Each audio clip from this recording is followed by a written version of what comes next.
समय का सदुपयोग। ये कहानी एक छोटे से गांव के एक छोटे से लड़के के बारे में है। लड़का का नाम राजू था और वो अपना ज्यादातर वक्त फालतू की क्रियाओं में व्यस्त कर देता था। एक दिन गांव के एक बड़े व्यक्ति ने राजू से एक सवाल पूछा। राजू, तुम इतना समय क्यों गवा देते हो? समय एक अमूल्य धरोहर है और तुम इसे बर्बाद क्यों करती हो?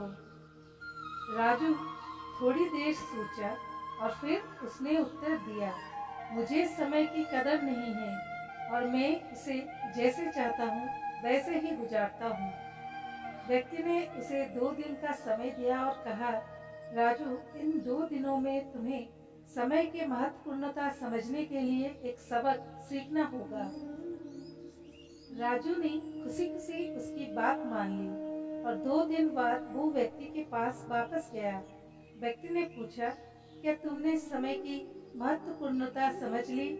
राजू बड़े खुशी खुशी बोला, हाँ, मैंने समय की महत्वपूर्णता समझ ली। समय एक अमूल्य धरोहर है और हमें उसका सही तरीके से उपयोग करना चाहिए। व्यक्ति ने मुस्कुराते हुए कहा, अच्छा, अब तुम समय का सही तरीके से उपयोग करने के लिए क्या करोगे?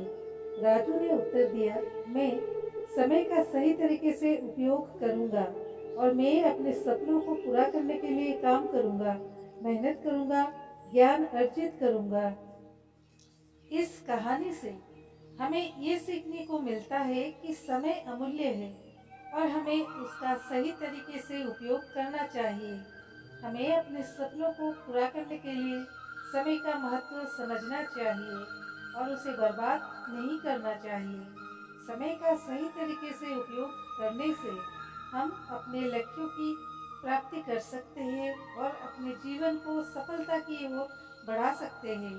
ये कहानी हमें याद दिलाती है कि समय का महत्व क्या है। समय का महत्व समझना हमारे जीवन में कितना महत्वपूर्ण है और हमें उसका सही तरीके से उपयोग करना चाहिए। समय को गवा देने के बजाय हमें उसका मूल्य समझना चाहिए और उसका सही तरीके से उपयोग करने का प्रयास करना चाहिए। इसी तरह हम अपने सपनों को पूरा करने के लिए समय का सही तरीके से उपयोग करके अपने जीवन को सफल बना सकते हैं। इस कहानी से हमें ये सीख मिलती है कि समय का महत्व समझने के लिए ये कहानी हमें ये सिखाती है कि हमें समय का सही तरीके से उपयोग करना चाहिए। समय एक अमूल्य धरोहर है और हमें उसका मूल्य समझना चाहिए। इसके बिना हम अपने सपनों को पूरा नहीं कर सकते। तो दोस्तों, कैसी लगी हमारी आज की कहानी? कमेंट के माध्यम से बताइए। अच्छी लगी हो तो अपने दोस्तों के साथ जरूर शेयर कीजिए। धन्यवाद।